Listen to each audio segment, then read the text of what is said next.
ओम तत्सत। जगतगुरु स्वामी ब्रह्मानंद सरस्वती जी महाराज के सभी भक्तजनों के श्री चरणों में मेरा ओम तत्सत नमस्कार स्वीकार हो। आज हम आपको यात्रा करवा रहे हैं एक ऐसे पावन स्थान की जहां पर जगतगुरु स्वामी ब्रह्मानंद सरस्वती जी महाराज ने 26 दिसंबर सन 1962 से 10 मार्च सन 1963 तक एक अखिल विश्व कल्याणकारी शांति महायज्ञ का आयोजन किया था। जी हाँ, मैं बात कर रहा हूँ कालरपुरा आश्रम की। दरअसल कालरपुरा किसी गांव का नाम नहीं है, यह एक छोटा सा इलाका पड़ता है जो डाचर, निसिंग, गोंदर और बदनारा गांव के बीच में पड़ता है। दरअसल जगतगुरु स्वामी ब्रह्मानंद सरस्वती जी महाराज ने जिस समय यहाँ पर हवन किया उस समय चारों तरफ कालर ही कालर थे, अर्थात पूरे का पूरा जो इलाका था वो वीरान पड़ा था और बिल्कुल कंकड़ों वाली ज़मीन थी, वहाँ पे फसल वगैरह नहीं होती थी। तो जगतगुरु स्वामी ब्रह्मानंद जी महाराज ने इस जगह का नाम जो अपने पोस्टर में जो अपना पोस्टर निकाला था भंडारे का, तो उसमें इसका नाम जो रखा था वो रखा था कालरपुरा आश्रम। तो आज ऐसे ही पावन स्थान पर मैं आपको लेकर जा रहा हूँ अपनी यात्रा के दौरान, और ऐसे पावन स्थान के मैं आपको दर्शन करवाने जा रहा हूँ। जगतगुरु स्वामी ब्रह्मानंद सरस्वती जी महाराज ने यहाँ पर 10वीं तारीख को, अर्थात 10वीं तिथि थी उस दिन, पौष का महीना था, और अगर अंग्रेजी महीने की तारीख के हिसाब से बोलें तो 5 जनवरी सन 1963 को ओम संयुक्त पंचरंगा झंडा इस जगह पर लहराया था, इस कालरपुरा आश्रम में लहराया था। तो अभी हम जो है उसी स्थान की यात्रा के लिए जा रहे हैं, और गोंदर वाली सड़क जो है गांव की, गोंदर गांव की जो सड़क है इस समय हम चल रहे हैं उसके ऊपर, और लगातार यह जो स्थान है मेरे गांव से मात्र 10-15 किलोमीटर की दूरी पर ही पड़ता है, ज़्यादा दूरी इसकी नहीं है। और अभी जो गोंदर गांव की गौशाला के सामने से होते हुए जो सड़क जाती है उसके ऊपर हम चल रहे हैं, अर्थात जो सड़क गुल्लरपुर गांव से आती है गोंदर में, उसके ऊपर हम चल रहे हैं। और जगतगुरु स्वामी ब्रह्मानंद जी महाराज के इस आश्रम के विषय में एक और जो विचित्र बात है वो ये है कि स्वामी जी के जीवन इतिहास में इतना बड़ा हवन कुंड किसी भी आश्रम में देखने को सुनने को नहीं मिलता। यहाँ पर 11 फुट लंबा और 11 फुट चौड़ा, अर्थात 11 बाई 11 का हवन कुंड स्वामी जी ने इस आश्रम में खुदवाया था।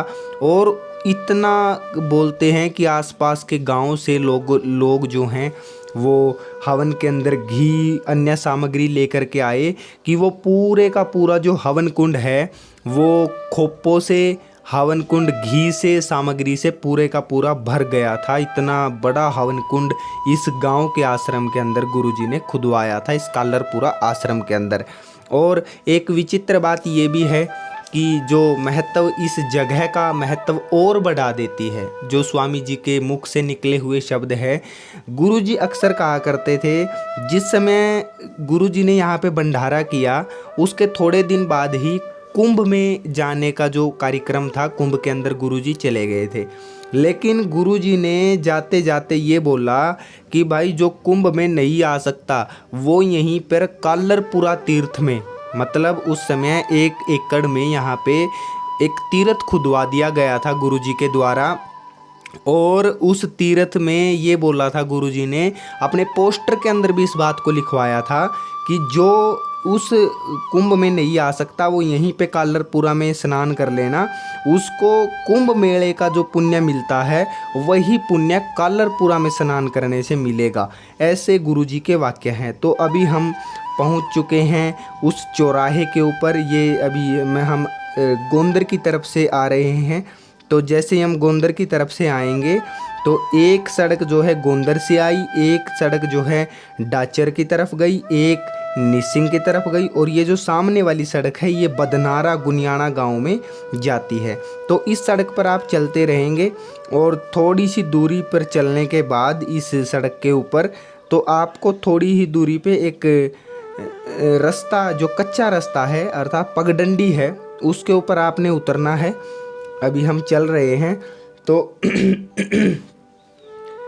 चलते चलते थोड़ी दूर और ये जैसे स्कूल को हमने क्रॉस किया तो वो सामने कालरपुरा का जो आश्रम है, जो कालरपुरा धाम है, वो दिखाई देना शुरू हो गया।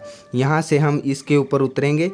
जिस समय गुरुजी ने यहाँ पर हवन किया उस समय यहाँ पर लगभग 5 एकड़ के लगभग ज़मीन आश्रम की थी और यहाँ पे गुरुजी ने हवन उस समय किया था, लेकिन बाद में इसको एक्वायर कर लिया गया सरकार के द्वारा और अब यहाँ पर सिर्फ 190 गज का एक प्लाट जो है एक भक्त के द्वारा दान में दिया गया पचरंगा झंडा लहराने के लिए।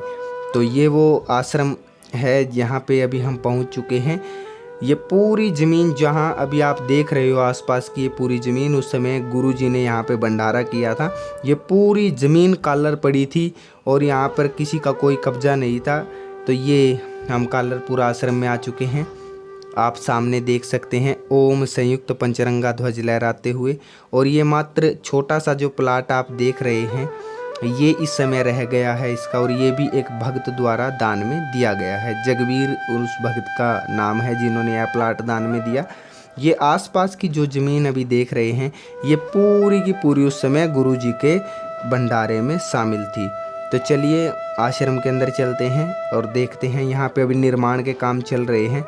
ये पचरंगा झंडा लहरा रहा है और ये जो समाधि आप सामने देख रहे थे ये महात्मा रामलाल जी की समाधि है जिनके शरीर यहीं पे पूरा हुआ था। और अभी ये छोटे से प्लाट के ऊपर जो है आश्रम को आबाद करने का कार्य चला हुआ है। निरंतर निर्माण का कार्य यहाँ पर चला हुआ है और जो भक्त यहाँ पे रहते हैं, जो जयमलानंद जी हैं गांव चोरकारसा से, वो यहाँ का कार्यभार इस समय देख रहे हैं। और प्रारंभ में यहाँ पे गांव चोरकारसा के भक्तों द्वारा झंडा लहराते रहे हैं। वो हर वर्ष यहाँ पे आकर के झंडे को लहराते रहे गुरुजी के, क्योंकि उनको गुरुजी ने ये बोला था कि भाई हर पो के महीने की 10वीं को आप लोगों ने यहाँ पे झंडा लहराते रहना है। तो वो आज तक वो झंडा लहराते रहे। दीवाना भगत चतुरू जी, ज्ञानानंद जी और सुनहरा सरपंच और जो चोरकारसा गांव के अन्य जो गुरुजी से जुड़े हुए भगत थे वो सभी यहाँ पर झंडा लहराते रहे हैं। तो अभी इस झोपड़ी के अंदर गुरुजी की प्रतिमा विराजमान है और जो झंडा गुरुजी ने लगाया था आज भी उसी स्थान पर बड़े शान से लहरा रहा है और निरंतर इस आश्रम की तरक्की होती रहेगी। इसी प्रकार ये आश्रम आगे बढ़ता रहेगा। तो जो आबाद इस समय हो चुका है, लेकिन दुख की बात यह है कि अभी ये थोड़ा रह गया और यहाँ पर जो तीर्थ उस समय गुरुजी ने खुदवाया था वो भी इस समय नहीं रहा। लेकिन गुरुजी के शब्द कभी खाली नहीं जाते, तो वो दिन दूर नहीं जब पुनः ये आश्रम जनता जनार्दन के सहयोग से अपनी प्रतिष्ठा को प्राप्त करेगा और भक्तों के सहयोग से आगे बढ़ेगा। ओम तत्सत।